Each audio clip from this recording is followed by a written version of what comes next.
Bueno, buenas tardes. En el marco del seminario de doctorado en historia que estamos brindando con la doctora María Silvia Dilicia, el doctor Adrián Carbonetti, quien les habla, Adriana Álvarez, eh, sobre la historia de las pandemias y epidemias en la Argentina.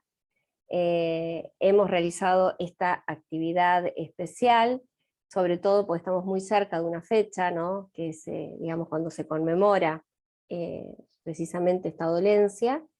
Y hemos invitado a Luciana Linares. Luciana Linares es magíster, es doctora en historia, es especialista en historia de la salud y de la enfermedad y en cuestiones de género. Y bueno, a ver, Luciana, es todo tuyo. Luna Roja, una historia de VIH-Sida en clave de rock. Nos dirás, adelante. Bien, bueno, en principio agradecer la convocatoria y en este caso pensar una epidemia como el VIH-Sida desde la producción cultural, específicamente desde el rock nacional en Argentina en la década de los 80 y los 90. ¿Por qué pensar el VIH-Sida en esta coordenada temporal? Porque fue una epidemia que, si bien la incertidumbre biomédica no es novedad, sí va a ser novedad la lógica del miedo y cómo imprime en los cuerpos y en las prácticas de las sexualidades. Algo cambia a partir de los 80 con la irrupción de esta enfermedad. Y me parecía importante poder pensarla a partir de la experiencia de los cuerpos, es decir, de la experiencia de quienes se enferman, de quienes la atraviesan, y sobre quienes se construye un discurso de peligrosidad. Y cuando empezaba a pensar sobre quiénes se construye ese discurso de peligrosidad, quién es el otro plagático, emergió la cuestión de la juventud y el ámbito del rock como lugar de herencia de una construcción de ciertos mandatos sobre la corporidad, pero también como un lugar de expresión de lo masivo, ¿no? En los 80 y en los 90 el rock toma las calles, el rock toma los escenarios y es parte de la cultura popular. Es un poco la justificación del objeto. Arranquemos entonces. La erupción del VIH-Sida a nivel mundial fue un parteaguas. Puso freno a el pensar la medicina como celebratoria de sí misma y lugar desde donde se generan las respuestas. Digo, desde 1981 hasta hoy, estamos en el 2021, sigue habiendo, si bien es tratada como una enfermedad crónica, sigue habiendo elementos de estigmatización, sigue habiendo elementos que nos hacen pensar en ciertas dimensiones sociales en las que pueden establecerse continuidades. La irrupción del VIH-Sida implicó, como les decía recién, un cambio en las experiencias de ser joven, un cambio en un imperativo y sensibilizó algunos discursos y a la vez que construyó, sobre todo en la primera fase, en la fase de los 80, una hegemonía, ¿no? Un discurso hegemónico sobre quién era ese otro, también dio la posibilidad de resistencias. Y esas resistencias que la van a hacer las organizaciones sociales y comunitarias, que van a ser la red y el sostén de las primeras experiencias de enfermar de VIH-Sida en Argentina, y van a ser quienes van a cambiar la estructura comunicacional de la enfermedad. Lo hacen siendo la resistencia de un discurso, a un discurso, mejor dicho, hegemónico. Entonces me parece importante pensar estos contextos. Las juventudes, las sexualidades, estas acciones colectivas, la relación entre SIDA y poder en esta constitución de un otro, tienen una historicidad. Y esa historicidad, si bien puede plantearse a nivel mundial, porque la verdad es que la epidemia y luego la pandemia de VIH-Sida se extiende muy rápidamente en todos los continentes, En Argentina veníamos de una experiencia particular, en el 82, cuando llega el informe del primer caso, veníamos de una experiencia muy particular que tenía que ver con ciertas lógicas y con ciertas metáforas, ¿no? Tal vez refiriendo al concepto de Sontag, sobre la peligrosidad de algunas conductas. En ese sentido, les propongo pensar el disciplinamiento de la década de los 60 y 70 como un disciplinamiento no solo en una dimensión política y en una dimensión económica, sino también de los cuerpos. Es decir, no están solo los crímenes de lesa humanidad, de desaparición sistemática de personas, de privación de derechos y libertades, sino que se va a construir un sentido a partir de los cuerpos. Yo acá les traje un certificado, que es el certificado que le hace Argentina Sonofilm a Nevia, cuando Nevia graba la película El extraño de pelo largo, para que pudiera circular simplemente con el pelo largo, ¿sí? Es decir, hay dimensiones de lo macro, donde se disciplinan los cuerpos, pero también hay dimensiones cotidianas que le van diciendo a la juventud cuál es el deber ser. Y esto va a cambiar en 1982 con la Guerra de Malvinas. Porque acá el discurso de juventud, si en los 70 ser joven era sinónimo de ser rebelde, de hecho la primera canción del rock nacional, que es de Morris, habla de la rebeldía y de no seguir, me quieren hacer esclavo de una tradición, dice Morris. Hay un sinónimo entre juventud y rebeldía. A nivel mundial, la juventud se está posicionando como un actor político en los 60 y 70, hay una peligrosidad construida, ¿sí? Construida desde la vinculación entre juventud y participación política o caudal ideológico. Para 1982, esta concepción de jóvenes, de los cuerpos jóvenes en Argentina, cambia con los chicos de la guerra. ¿Sí? Ahí se cambia el foco, es decir, esa juventud que estaba catalogada como peligrosa, ahora puede servir a la patria. Puede servir a la patria de manera obligatoria, a partir del servicio militar, o de manera voluntaria. Ese discurso que empieza a darse y a tener un efecto de eco muy rápido en la sociedad, es un discurso que va a darse cuando se desarrolla el conflicto, los chicos de la guerra. Pero al terminar el conflicto y al volver esos chicos de la guerra, ya no vuelven en el mismo sentido en el discurso. ¿Sí? En el discurso de los medios de comunicación, que es el discurso hegemónico, esos chicos de la guerra ahora son silenciados, son aquello que no debe ser mostrado. ¿Sí? En una lógica binaria, es decir, entre lo deseable y lo indeseable, el chico que va a la guerra para defender la patria fue lo deseable en el 82, ¿sí? Y el chico que vuelve de la guerra, después de todo ese proceso, es aquello a ocultar. Es decir, la juventud es también parte del discurso político.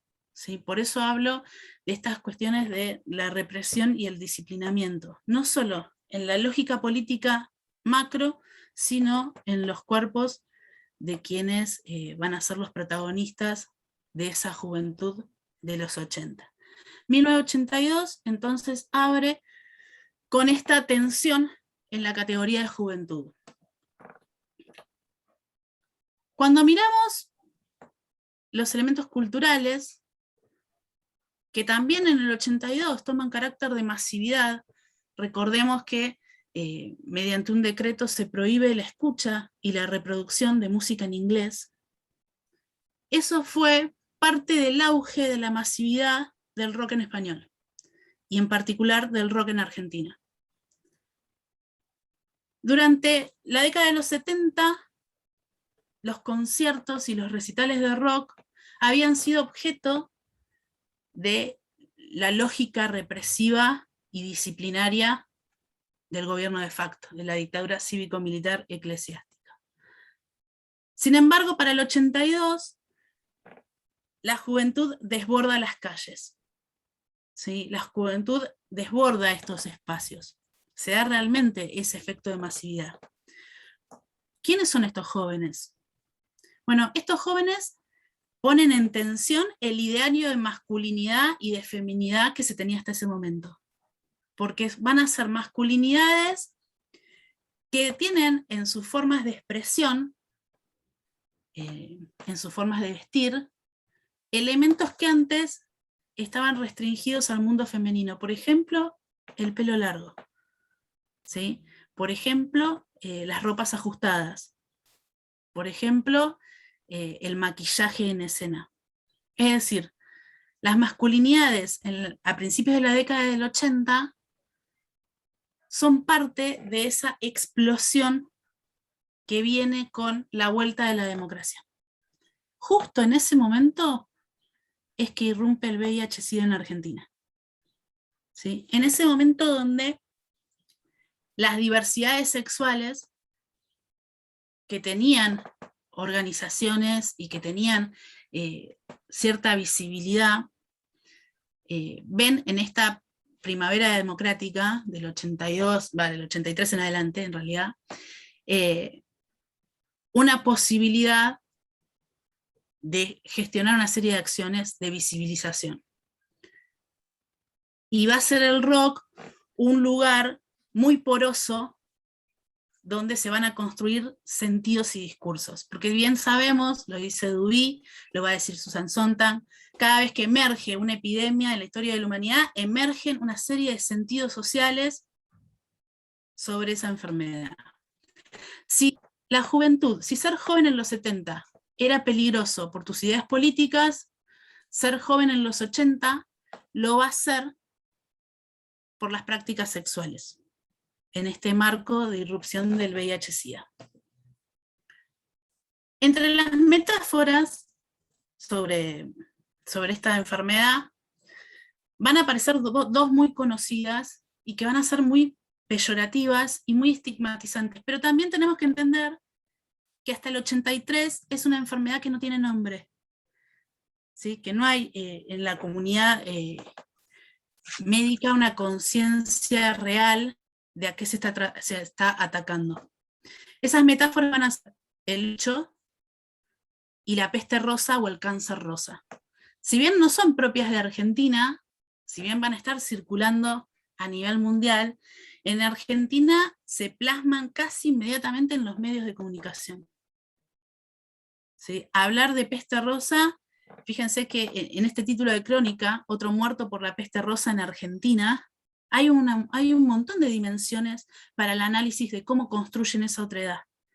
¿Sí? Y que no tiene que ver solo con la incertidumbre biomédica, tiene que ver con que se está estigmatizando a los jóvenes, sobre todo a jóvenes homosexuales.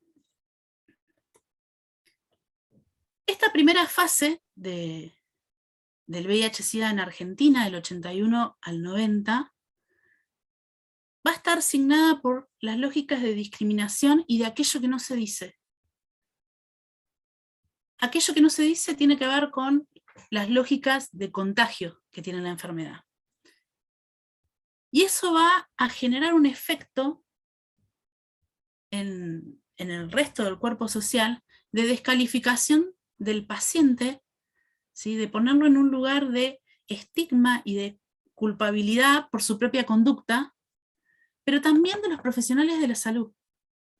¿Sí? Eso que veíamos el año pasado a principios del COVID, de los scratches en los edificios, cuando había un profesional de la salud, se daba también con el VIH-Sida. ¿Sí? Y se va a dar hasta en los hospitales, como puede ser el Hospital Fernández, de alta complejidad y de referencia a nivel regional para tratar el VIH-Sida. En esta primera etapa van a contar los propios profesionales de la salud, los van a denominar como la patota rosa. Los van a hacer sentar a sus pacientes en pasillos aislados, inhóspitos, muy lejos del lugar de consulta. ¿sí? No es solamente el miedo al contagio, sino es la estigmatización, ¿sí? Porque se consideraba a esta enfermedad como producto de un estilo de vida que ponía en riesgo la vida individual y la posibilidad de contagio social. Esa es la idea de peligrosidad que se va a establecer en esta primera fase de la enfermedad. Como les decía, algo que nos llama la atención cuando emergen estas epidemias a nivel mundial, van a hacer que las primeras redes que se tejen, ¿sí? Son redes que vienen de la propia sociedad civil, ¿sí? Antes de que el Estado empiece a diseñar o a pensar cómo contener ese problema, las organizaciones sociales son las primeras en contener la experiencia de enfermar. Y con el VIH-Sida, que va a ser, va a tener un derrotero muy cruel en esta primera década. Ayer escuchaba a una especialista, una psicoanalista que se especializa en enfermos terminales o en último tramo de vida, y le preguntaban cuáles habían sido sus casos más agudos o casos que ella no había podido ayudar, y dijo que eran todos de VIH en la década de los 80. ¿Sí? Es decir, no es solamente la incertidumbre biomédica, sino es el rechazo social y el rechazo también del sistema propio de salud de no poder acompañar esas trayectorias. Las organizaciones sociales allí van a tener un rol importante. Podemos mencionar algunas. La CHA, la Comunidad Homosexual Argentina, que si bien tenía militancia años anteriores, para la década del 80 se va a encargar y va a ser la primera, les diría, en encargarse de la contención de esa experiencia de enfermar. Se encarga de algo importantísimo, que es el registro. Antes de que lo haga el Estado, ¿sí? Lo hace esta organización. Y se va a encargar en la segunda fase de la epidemia en Argentina de algo vital, que es cambiar el discurso, empezar a cambiar la sensibilidad y el discurso comunicacional de qué es el VIH-Sida. Pero ahora vamos a ir a ese punto. Sobre finales de la década se crea la Fundación Huésped, liderada por Pedro Can, que va a ser importantísima hasta hoy en día para la concientización y para el acceso a tratamientos, ¿sí? Y la tercera organización que elegí arbitrariamente traer para presentarles es la Fundación Urbe, que va a generar un evento importantísimo en el 92, que va a ser el Expo-Sida, ¿sí? Donde es un evento internacional donde se van a presentar las campañas a nivel mundial de prevención del VIH. Estas tres organizaciones contienen la experiencia de enfermar, sistematizan la información que hay hasta ese momento, pero también dan difusión y divulgación a las acciones promopreventivas.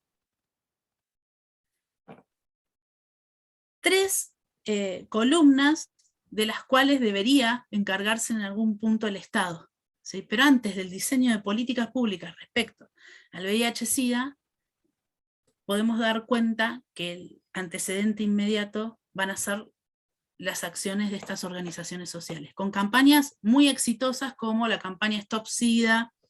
Después vamos a ver las campañas publicitarias con el Consejo de Publicidad Nacional. Antes de eso, no quería dejar pasar un año clave, 1988. En 1988 cambia la percepción pública de la enfermedad. Ya deja de ser una cuestión que estaba aconteciendo para pasar a primera plana de los diarios más importantes y de mayor tirada del país. A principios de ese año muere Miguel Abuelo, que es el líder de Los Abuelos de la Nada, que es una banda que ya estaba consagrada para esa época. No son bandas de under, no son el margen del margen, ¿sí? Graban con sellos discográficos con impacto en Latinoamérica y están posicionados en el rock nacional como las bandas emergentes de la década de los 80. El fallecimiento de Abuelo va a implicar un debate público sobre cómo comunicar de qué muere. Porque de repente la gente no muere de SIDA, sino que muere de enfermedades oportunistas. Eso fue un debate a nivel medios de comunicación muy encarnizado, hasta hubo abogados en el medio para defender los derechos de la familia, ¿no? de abuelo, y va a pasar lo mismo con Federico Moura hacia finales de ese año. Es decir, en un mismo año, dos bandas ya consagradas en Argentina pierden a sus líderes por esta enfermedad, por esta lógica de pandemia. Eso va a ser un golpe, efecto muy grande para las juventudes, para los que tenían entre 15 y 30 años, ¿sí? Y seguían a la escena del rock nacional. Obviamente hay una multiplicidad de juventudes. Me dedico a pensar en la experiencia generacional de estas. En el mismo año, Néstor Perlonger va a sacar este libro. Él va a ser uno de los escritores y poetas más relevantes de la década de los 80, el poeta maldito. Y yo elegí una cita para hoy porque me parece que es bastante visual para ver cuál es la experiencia y el registro que en el 88 hay del SIDA. Un fantasma recorre los lechos, los flirts, los callejones, el fantasma del SIDA. La sola mención a la fatídica sigla basta para provocar una mezcla de morbosa curiosidad y miedo. Hay una necesidad, una demanda, ¿sí?, de la sociedad de ver por qué está muriendo la gente que está muriendo, porque lo que se le dijo es que muere por las conductas del libertinaje sexual, ¿sí?, si se quiere. Y esto va a quedar expresado, sobre todo en este primer periodo de la enfermedad. Hay que decir que en este primer periodo también hay una característica que es que hay mayor número de varones registrados con la enfermedad que de mujeres. También hay que decir, y para quienes hacemos historia, este es un problema, cambian las lógicas del registro de la enfermedad, ¿sí?, sobre todo de los decesos, ¿sí?, porque al morir de otras enfermedades oportunistas, muchas veces había tal sanción o valoración moral sobre la enfermedad que no se registraba como tal, ¿sí? Eso va a ser un reclamo de algunas organizaciones sociales.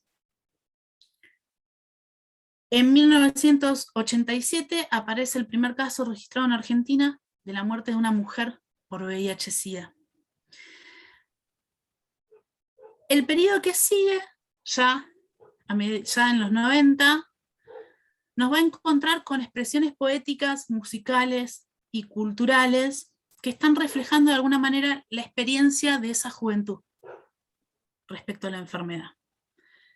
Sin embargo, el universo de incertidumbres sigue estando. Si bien tiene nombre, y al tener nombre empieza a tener información sobre las vías de contagio y empiezan a gestionarse las primeras acciones de tratamiento efectivo, hay una ausencia del rol del Estado en los 90.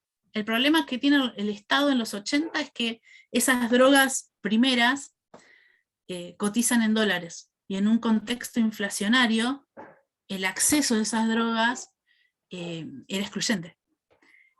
En los 90 el problema no van a ser los dólares, ¿sí?, sino que va a ser la ausencia de una política pública real y con la idiosincrasia necesaria para contener la situación.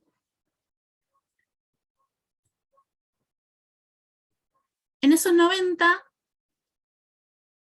van a surgir, en esa década, el AZT, aunque muy criticado, va a ser la posibilidad de tratamiento de la enfermedad, y algo no menor que cambia el sentido total a la epidemia es que en el 97 el AZT da como resultado el nacimiento de un niño libre de VIH, ¿sí? De madre infectada libre de VIH. Esto cambia el sentido a nivel mundial de la enfermedad, ¿sí? Eso, en llegar a la Argentina, tarda. Pero volvamos al plano cultural. ¿Qué están diciendo estas figuras que son jóvenes, pero que le hablan fundamentalmente a la juventud? Bueno, en el 90 se edita Tercer Mundo, un disco de Fito Páez, es anterior al disco más vendido de la historia del rock nacional, que va a ser El amor después del amor, que tiene canciones donde menciona, por ejemplo, el AZT. Pero en este disco de los 90, Fito tiene una canción que se llama Hazte la fama, que dice: Fito tiene SIDA, toma anfetaminas y no hace otra cosa que caerse borracho por ahí. Todas mis vecinas me hablan de lo mismo y yo les digo: hazte la fama y échate a dormir.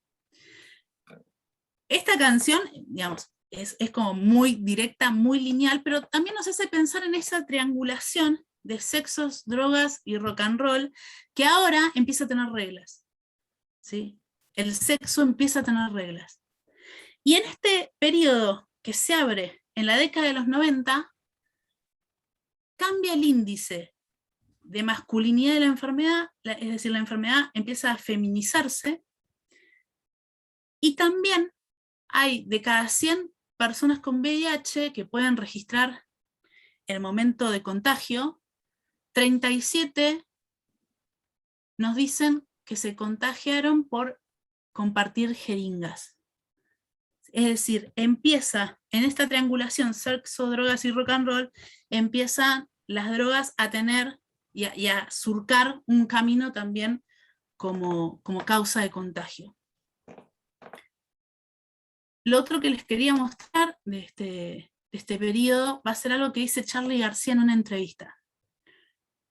En 1991, él está hablando de una banda que es Serú Girán, que es una banda de finales de finales de los 70, y dice: es un lugar, hablando de esa banda, es un lugar paradisíaco, donde todo está bien, es como una utopía, un lugar sin violencias, no hay injusticias, no hay SIDA, es un lugar así, utópico. Es decir, hay una reflexión sobre un pasado donde la enfermedad no estaba y todo parecía funcionar. Esa triangulación sexo, drogas y rock and roll parecía funcionar. Cabe decir acá, voy a mencionarlo, Charly García, en uno de los aniversarios de la Fundación Huésped, hace un calendario del cual una de las imágenes es esta foto, que es uno de los calendarios con mayor repercusión de la Fundación Huésped. Es decir, se pone al servicio y dona, obviamente, todo lo recaudado ahí a la fundación. Es decir, hay un rol activo de los rockeros.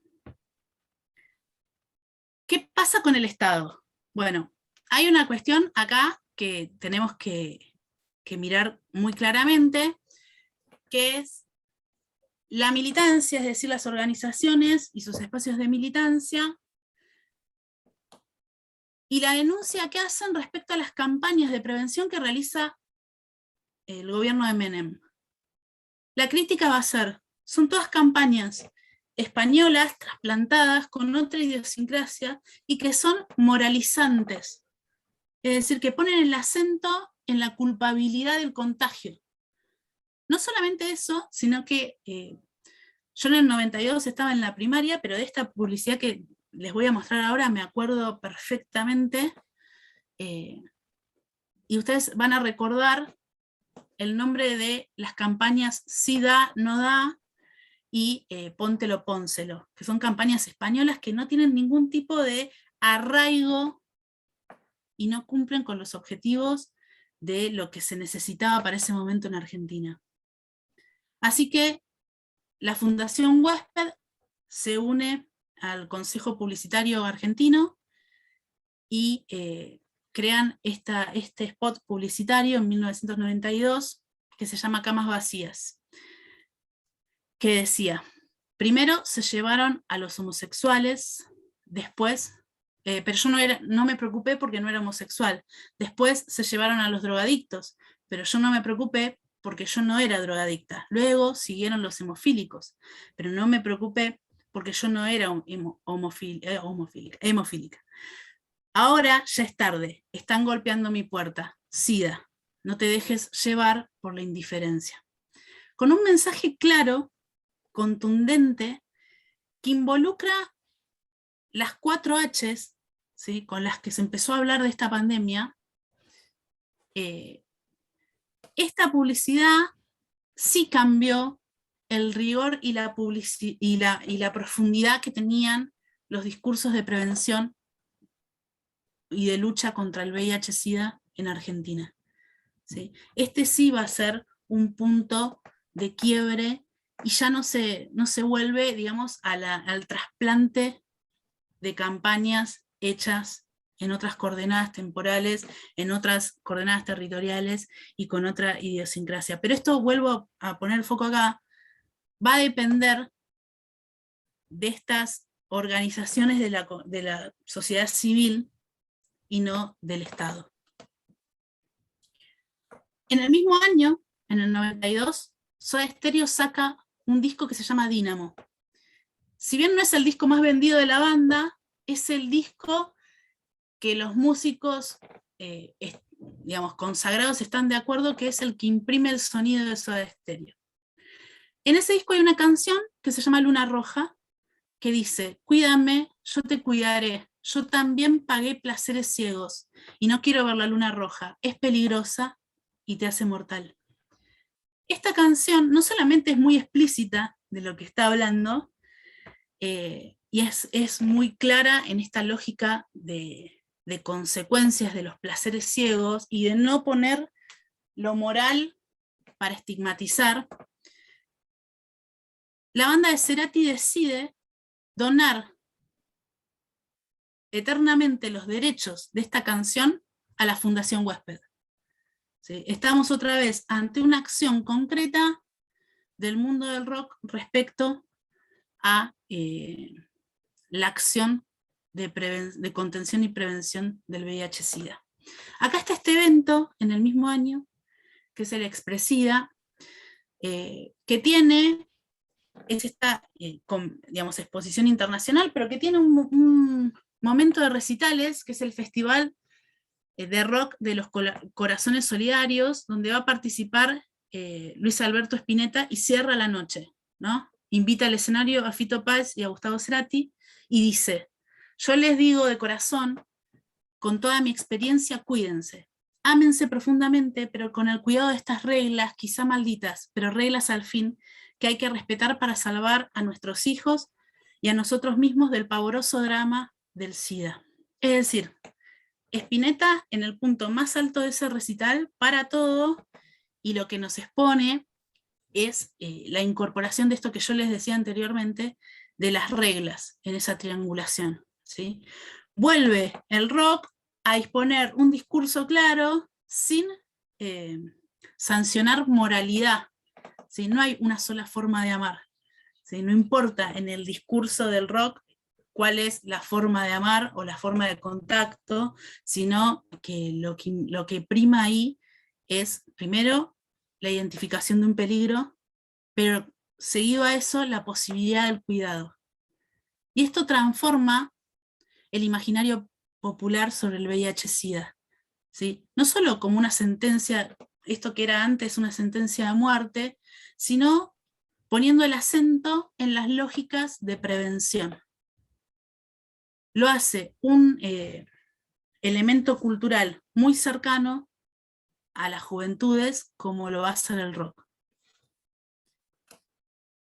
En 1996, 4 años después, la epidemia en Argentina tiene el pico más alto en cantidad de contagios. Sin embargo, con este proceso de feminización, con la prueba en tratamientos y drogas, con la revitalización de las ONG, empiezan a generarse a nivel mundial un conjunto de productos culturales muy interesantes, que son series, películas, canciones de todo tipo de registro musical, que tienen al VIH-Sida como excusa, ¿sí? Están hablando de eso. El AZT se vuelve una droga no solamente probada, sino que da paso a los tratamientos antirretrovirales de alta complejidad, que van a ser los que van a disponer en el periodo siguiente, que ya es el año 2000, que no vamos a abordar en la charla de hoy, pero que ya es el año 2000, y que predisponen a esta epidemia como una enfermedad casi crónica, ¿sí? En el medio está la lucha de las organizaciones por exigirle al Estado una serie de leyes y reglamentaciones para acceder al tratamiento, para contener a las personas y a los cuerpos que atraviesan la enfermedad, y para disponerse a la tarea de la difusión y divulgación de las normas preventivas. Vuelvo a este punto. ¿Por qué pensar al rock dentro, para contar un poco qué pasa con el SIDA? Porque entiendo al rock como un sistema de mediaciones, es decir, en las letras y en las expresiones y las acciones de músicos que ya están consagrados en la escena local, voy a ver discursos de las organizaciones sociales y comunitarias, reclamos de los pacientes de VIH, propuestas para la difusión y la divulgación de medidas preventivas, ¿sí? Lo que dice Spinetta es mucho más claro que campañas enteras publicitarias. Además, una cosa que no dije es que Spinetta en ese momento está en la avenida 9 de Julio ante 100.000 personas diciendo eso. La cultura de rock tiene un elemento de masividad, de identidad y de experiencia que hace al sujeto de juventud, ¿sí? A las juventudes.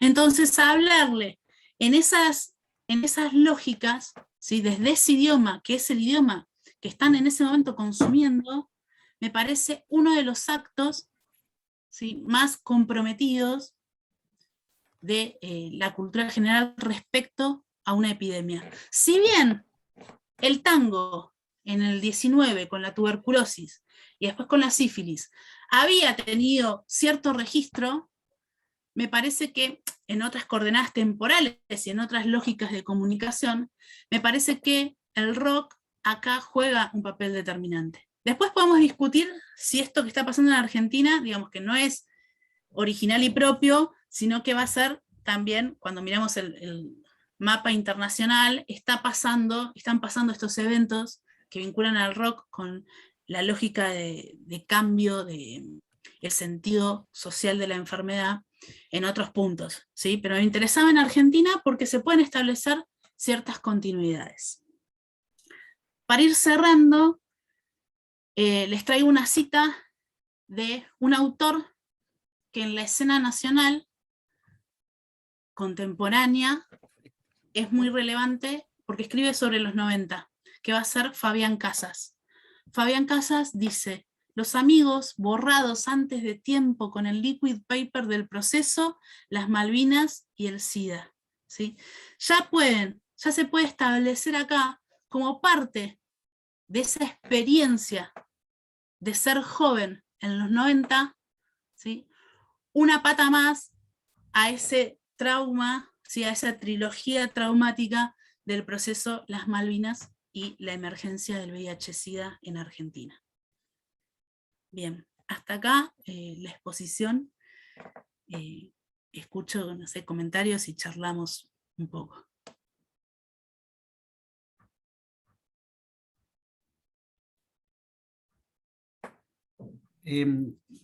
Por ahí, no sé si una pregunta, pero por ahí acompañarte un poco en tu exposición, fue muy clara. Recuerdo de la época de los abuelos de la nada, ¿sí? De que era un tema y cómo de la familia el desconocimiento, antes de la salida, era una sarta de recomendaciones a vida y por haber, y la estigmatización que había. Es realmente de la época, porque había ciertos valores de masculinidad que había que seguir respetándose, ¿no? Después, la propaganda que mostraron, me recordaba lo de las camas, que seguía ya esa misma línea en la época del proceso, ¿no? Como diciendo, primero llevaron por pensar de izquierda, pero yo no me preocupé porque no era de izquierda, y bueno, pero indudablemente para ese momento tuvo un impacto muy importante. Simplemente nada, agradecerte la charla que tuvo piola. Sí, tal cual, Pablo. Por eso me interesaba arrancar desde el proceso y de cómo se construyen ciertos sentidos y hay más continuidades que pueden resignificarse, ¿no?